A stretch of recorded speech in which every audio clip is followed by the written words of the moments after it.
じゃあ、みんな自然な日本語って何だと思いますか？私は家族や友達に対しておはようございます、こんにちは、こんばんはっていう挨拶、一切使いません。やっほー、皆さんこんにちは、くみです。今回の動画も見に来てくれてありがとうございます。今回は私のポッドキャスト第2弾撮っていきたいと思います。はい、今日はですね、ちなみに11月11日です。日本で何の日って言われるか知ってますか？はい、ポッキーの日です。そうです。ポッキーっていうお菓子があるんですけど、ポッキーって棒状のお菓子なんですね。で、そのポッキーの見た目が数字の1に似てるから、ポッキーの日って言われるんだと思ってます。多分、その他に特別な理由はないと思います。もし誰か知ってたら教えてください。で、私も高校生の時とか大学生の時とかは、コンビニでいろんな種類のポッキーを買って、日本ってたくさんポッキーの種類があるので、そう。で、3種類ぐらいのポッキーを買って、持って行って教室に。で、みんなとシェアハピしてました。シェアハピするっていうのはシェアすることなんですけど、はい。で、そのポッキーちょうだいとか、このポッキー食べるみたいな感じでね、たくさんポッキーをシェアしてた思い出があります。懐かしいですね。はい。そんなことは置いといて、今日はみんなに伝えたいことがあります。改めて前回のポッドキャストを見て、私のチャンネルを見つけてくれたみんな、コメントをたくさんしてくれたみんな、チャンネル登録をしてくれたみんな、本当にありがとうございます。めちゃくちゃ嬉しかったです。めちゃめちゃ嬉しかったんですけど、それと同時に、やっぱり自然な日本語のポッドキャストを求めてる学習者がすごく多いんだなっていうことに気がつきました。改めて感じました。で、私ね、自然な日本語を話します。生きた日本語をお届けしますってたくさん言ったと思うんだけど、じゃあ、みんな自然な日本語って何だと思いますか？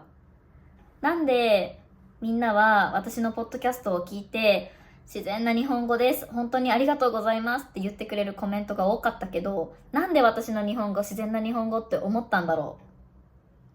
う。はい。私は自然な日本語って3つ大切なことがあると思っています。1つ目は、前回も言ったけどスピードです。私はみんなが分かりやすいために、あえてゆっくり話そうとも思ってないし、逆に早く話してやろうって思って話してもいません。私の自然なスピードで話しています。2つ目、言葉遣いです。言葉遣いっていうのは、どの言葉を選んで話すかっていうことですね。どの言葉を使って話すかっていうことなんだけど、私はさっきと同じで、みんなが分かりやすいように簡単な日本語を使って話していませんし、もちろん難しい言葉を使おうと思って話してるわけでもありません。私が今、頭から出てきたことをポンポンポンポン話している感じ。これが本当にリアルに使ってる言葉たちです。で、3つ目。3つ目はすごく大切だと思うんですけど、話し方です。話し方。多分、私の話し方がカメラに向かって、私は本当にカメラのことを友達だと思って友達に話しかけてるんですよね。話しかけています。で、この話し方が多分みんなが自然だなって思ってくれた、要因っていうか原因じゃないかなと思っています。私も、例えばマイクに向かって台本を見ながら一人で話す、ポッドキャストをすることもできるけど、それってあまり表情も動かないし、身振り手振りとかもつけにくいと思うし、なんだろうな、感情もあんまり乗せにくいと思うんですよね。私はこのカメラを本当に人だと思って話しかけてるので、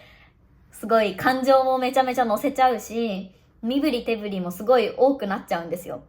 だから、もしかしたら、学習者の中には、私のポッドキャストはすごい画面がうるさいなって。画面がうるさいっていうのはなんか見てて、すごい、こうやって動いたりするから、画面がうるさいって言うんだけど、こういうの。画面がうるさいなって思っちゃう人もいると思うんですよ。で、もしそう思った人は、画面を見ずに、ただ聞いてください。はい。で、そう、私はこの3つがね、すごく大切だなって思っているので、スピード、言葉遣い、話し方、これからも本当に私のリアルなこの3つの要素を大切にして話していこうと思っています。私がもう一つ伝えたいのは、私は20代です。女性です。で、あとは性格もすごく明るくて元気でポジティブな感じの性格です。こういういろんな要素が詰まって私の日本語になってるんですね。だから、例えば私と同じ20代で、私と同じ女性でも、性格がちょっとおとなしい感じのタイプの方だったら、同じような話し方はしないと思うし、もしかしたら使う言葉も全然違うかもしれません。だから私がこのね、チャンネルを通してみんなに伝えたいのは、私の話す日本語がネイティブの日本語の全てですって言いたいわけじゃなくて、で、ネイティブはみんな私みたいな話し方をします。だから聞き取れるようになってくださいって言いたいわけでもないです。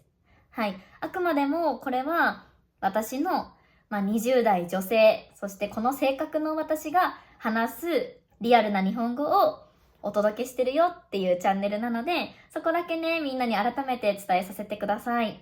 はい。で、もちろん私の話す日本語がちょっとカジュアルすぎるなとか、自分の話せるようになりたい日本語とちょっと違うなって思った人は、私の日本語を真似する必要はありません。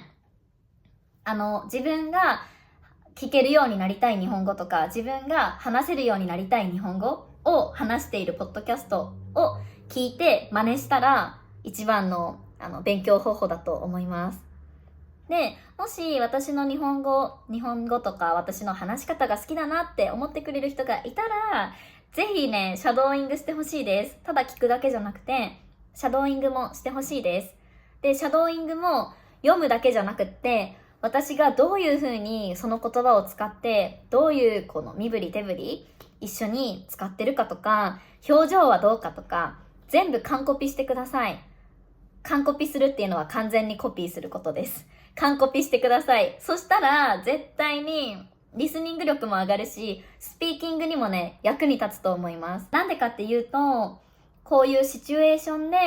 私が例えばめっちゃっていう単語をめっちゃって感情を乗せて使ってるとするじゃないですか。で、それが分かったら、あなたも同じシチュエーションになった時に、それを真似して、思い出して真似してくれたらいいです。もうそれだけです。だから、ぜひね、完コピしてください。話し方とか、アクセントとかね。あとは、身振り手振りとか、よかったら真似してくれたら、きっと話すスピーキングにもつながってくると思います。せっかくみんながすごくね、頑張って日本語勉強してくれてるのを分かってるし、しかも違う国で、日本じゃなくていろんな国のみんなが日本語を勉強してくれてるのが分かってるからこそ、私はみんなにね、自然なリアルな日本語っていうのを届けたいです。みんなが間違って勉強してることなんてないし、もちろん教科書を使って勉強することもすごく大切です。基本がある程度分かってないと応用もできないし、基本の日本語を知ってて損はないです。知ってて損をすることはないです。間違った勉強なんて一個もないですよ。絶対にあなたの力になってます。だから、それは信じてください。私の日本語が全然聞き取れなくて、すごい落ち込まないようにね、してください。はい。で、今日は本題に入りたいんですが、今日みんなと一緒にお話ししたいのは、挨拶についてお話ししようかなと思っています。なんで挨拶についてかっていうと、前回のポッドキャストのコメントで、日本人とコミュニケーションを取る上で何が大切ですかとか、今度から日本に行くんだけど、どんなことが必要ですか？日本人とコミュニケーションを取るときにどんな秘訣がありますかっていうのがね、結構あったんですよ。もちろんいろんなことがあります。もちろんあなたの日本語力が全然なかったらコミュニケーション取れないし、そう。だからある程度の日本語力とかももちろん必要なんだけど、もっと大切なことがあると思います。それも日本の文化を知ってその文化をリスペクトしようとか、そういうのも大切なんだけど、私が思うに、みんなさ、人と人と出会うとき、一番最初にすることって何ですか？挨拶ですよね。挨拶をしてコミュニケーションが始まりますよね。だから挨拶がうまくできなかったら、コミュニケーションの第一歩がうまく踏み出せないと思うんですよ。だから今日はぜひみんなにネイティブの私が普段使ってる挨拶っていうのをシェアできたらいいなと思ってます。で、私は今日このポッドキャストを一番最初に始めるときにね、みんなに挨拶をしたんです。覚えてますかね？なんて言ったかわかりますか？なんて言ったか覚えてますか？どんな挨拶をしたか覚えていますか？はい。私はこう言いました。やっほー、皆さんこんにちは、くみです。こんな感じで言いました。そうです。私が一番使う挨拶っていうのがこのやっほーですね。私の学生さんには、私はもうこれめちゃめちゃ使っていて、レッスンがスタートするときに、多分、私いつも、やっほやっほ、元気こんな感じで、生徒さんと会話を始めます。だから、私が、やっほーっていうのはね、こういう挨拶なんだよって、そういうのを説明しなくても、初心者の生徒さんも、やっほーっていうのが、きっと挨拶なんだなって多分ネイティブが一番使う挨拶なんだなって分かってくれて、その生徒さんも私がヤッホーって言ったら、ヤッホーヤッホーって返してくれるんですよ。面白いですよね。私が何にも説明してないのに、みんなヤッホーって言ってくれるようになります。教科書で日本語を習うときって、一番最初に習うのが、おはようございます。おはようございますのカジュアルバージョンがおはよう。で、こんにちは。あと、こんばんはっていう挨拶を習うと思うんだけど、私は家族や友達に対しておはようございます、こんにちは、こんばんはっていう挨拶一切使いません。はい。一切使いません。で、じゃあ代わりに何を使うのっていうと、さっき言ったヤッホーっていう挨拶を私はめちゃめちゃ使っています。はい。で、このヤッホーのいいところは時間帯関係なく使えるところです。だから今は AM 午前だってことはおはようございますだって考えなくていいんだよね。もうどの時間帯でも誰かと会ったらおヤッホーって言います。もちろんこれは親しい友達に対して使う挨拶であって全く知らない人とか自分よりも年上の人とか上司に対してヤッホーなんて言ったらめちゃめちゃ失礼なのでそれはダメですよ。それはダメです。だけどカジュアルな、ね、友達に対して使う挨拶だったら、私は一番ヤッホーっていう挨拶をよく使っています。で、もう一つ日本人がよく使う挨拶っていうか言葉があるんですけど、それはお疲れ様ですっていう言葉です。多分知っている人も多いんじゃないかなって思うんですけど、お疲れ様ですっていうのは何かを頑張った人に対してねぎらいの言葉ですね。ねぎらう時にかける言葉です。だからお仕事お疲れ様とか、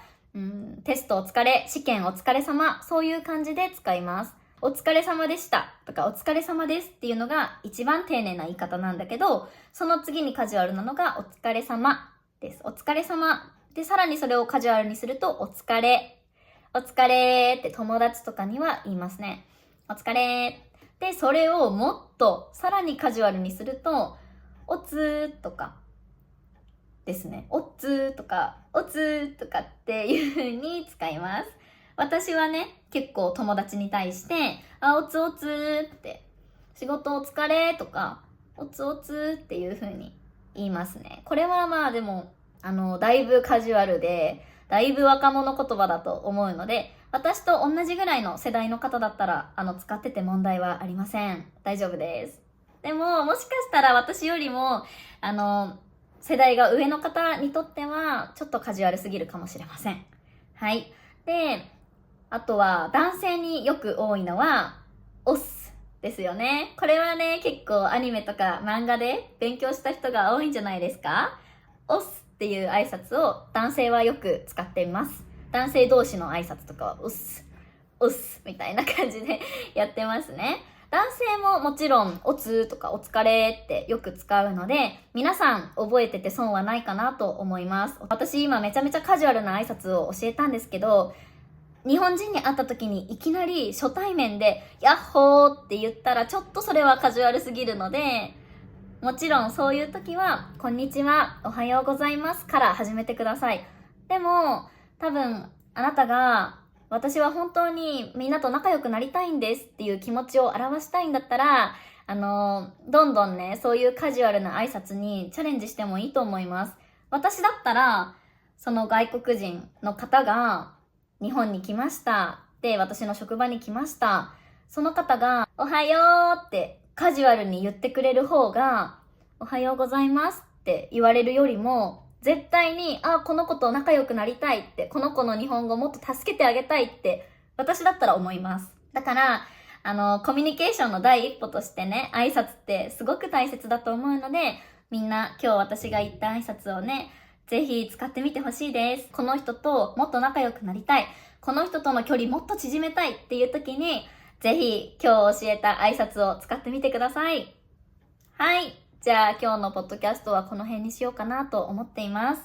ここまでみんなどれぐらい聞こえましたか？どれぐらい聞き取れましたか？